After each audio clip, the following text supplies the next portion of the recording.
Misalnya bicara mengenai pembagian tugas gitu ya antara ketua dengan anggota itu bagaimana sih? Apakah nanti misalnya kan karena sekarang lagi 171 harus ada pengawasan juga begitu ya bergilir atau? Jadi struktur organisasi kami berlima ini ya pembagian tugasnya ada divisi. Jadi dibagi 5 personil di anggota ini dibagi. Jadi misalnya divisi pengawasan dan hubungan antar lembaga ini koordinator divisinya adalah Pak Afifuddin. Ya. Kemudian divisi penindakan itu Bu Ratna Dewi. Jadi kalau ada persoalan penegakan hukum penindakan divisinya dia, beliau. Kemudian divisi hukum yang menggodok peraturan-peraturan Bawaslu ini Pak Fris itu Sirgan ya.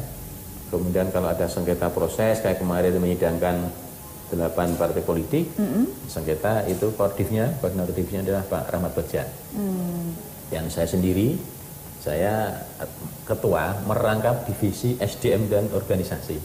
Jadi memang ya ketua beban ya. Ketua bebannya banyak ya. Ini adalah foto-foto kegiatan begitu ya Pak ya. Foto kegiatan ya. Tapi saya kira ini semua punya tanggung jawab bersama-sama dan beban semua bareng-bareng di kolektif kolegial. Jadi meskipun ada pembagian divisi tapi pada akhirnya ini pertanggungjawabannya adalah kolektif kolegial bersama-sama. Karena apapun sebagai ketua saya nggak bisa mengambil keputusan sendiri. Putusan adalah atas dasar forum pleno.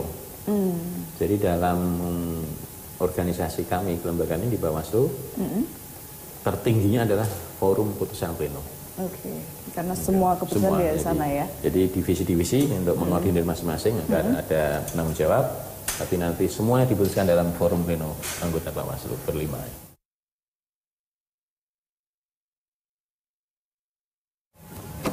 Oke Pak, ini adalah ruang sidang adjudikasi. Jadi kami ini punya kewenangan untuk yang bentuknya sidang. Jadi pertama sidang adjudikasi sengketa.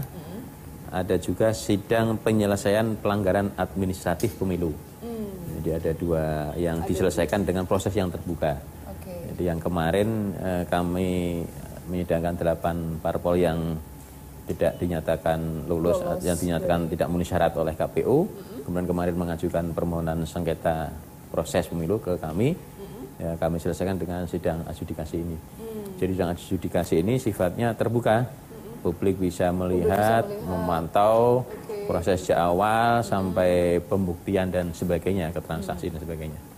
Nah, berapa banyak nih permohonan untuk sidang adjudikasi penyelesaian sengketa pemilu nih yang untuk sengketa pemilu kemarin ada 8 partai politik.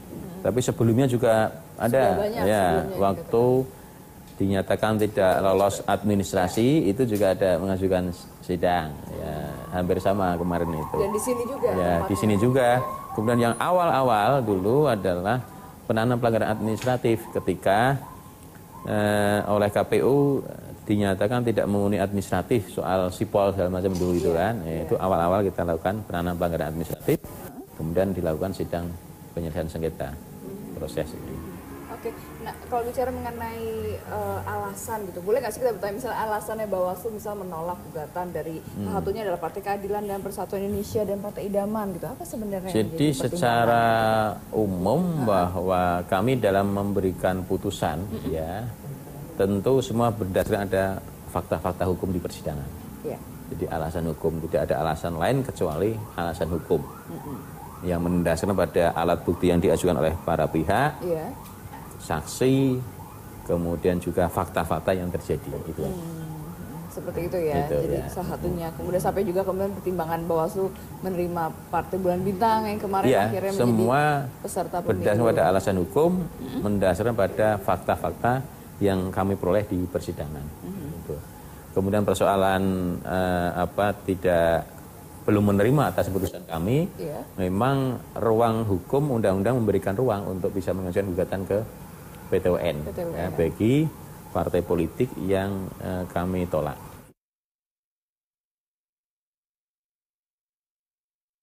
Dan kami sekali lagi mengapresiasi kepada partai politik calon peserta pemilu ini, yang artinya menggunakan ruang-ruang hukum itu.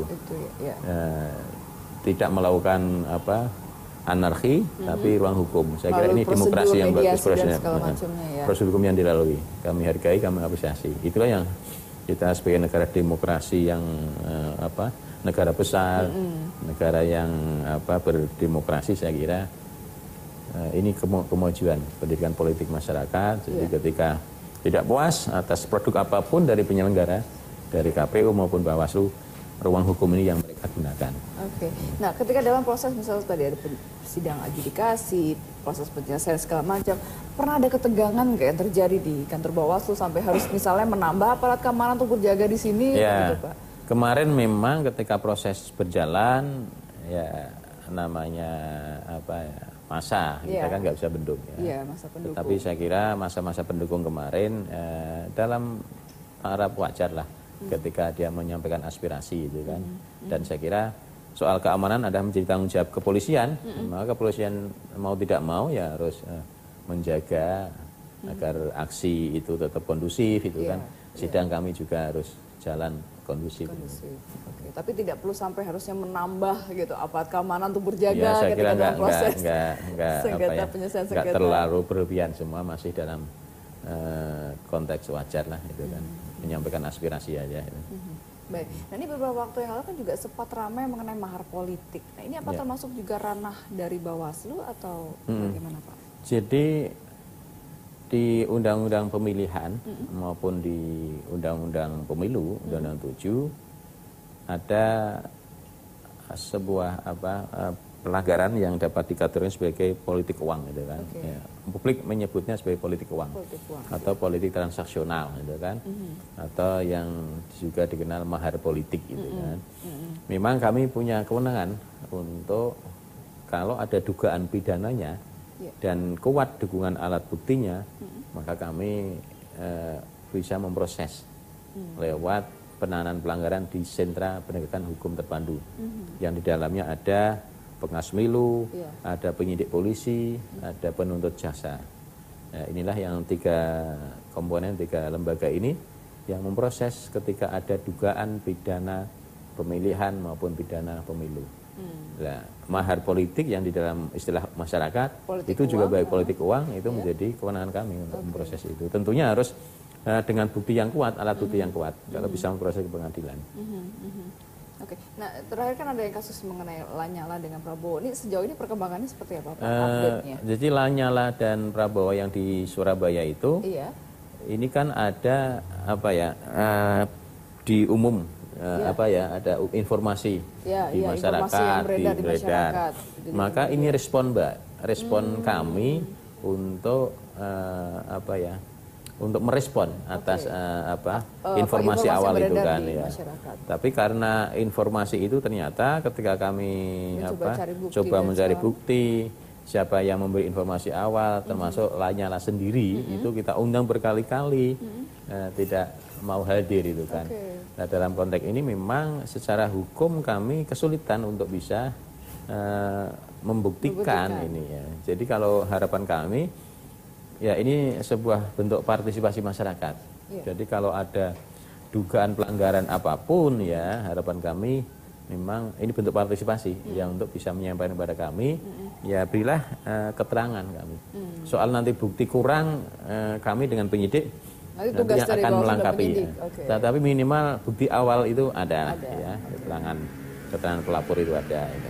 Ini artinya termasuk juga misalnya tadi kalau informasi di masyarakat saat ini kan hoax dan hate speech segala macam kan juga cukup tinggi begitu ya, apalagi berkaitan nanti ya dengan pemilu presiden begitu. Nah ini juga termasuk ranah Bawaslu untuk mengawasi mungkin kerjasama dengan Kominfo atau jadi memang dunia medsos ya kira ya, media sosial internet saat ini memang saya katakan sebagai ibarat pisau bermata dua. Ya. Jadi bisa positif bisa negatif tergantung kita menggunakannya itu. Nah, dalam konteks pemilihan dan pemilu memang tidak bisa dipungkiri bahwa media sosial bisa membawa begitu besar pengaruhnya itu kan. Karena orang berkampanye menyampaikan apa secepat itu secepat itu bisa dilihat orang itu. Iya, dengan banyak orang. Tetapi di sisi lain memang ada sisi negatif ketika konten dari media sosial itu, isi itu misalnya menyebarkan ujaran kebencian atau hoax gitu kan. Kalau itu nanti menjadi sebuah masuk kualifikasi pelanggaran, kami akan melakukan tindakan baik preventif maupun tindakan hukum. Hal yang kami lakukan untuk preventif ya, kami sudah melakukan MOA, Memorandum of Action, bersama dengan Kominfo, KPU, dan platform yang ada di Indonesia ini, seperti Facebook, Twitter, WhatsApp itu kan namanya. Ada 9 platform yang ada di Indonesia, yang kita sudah MOA.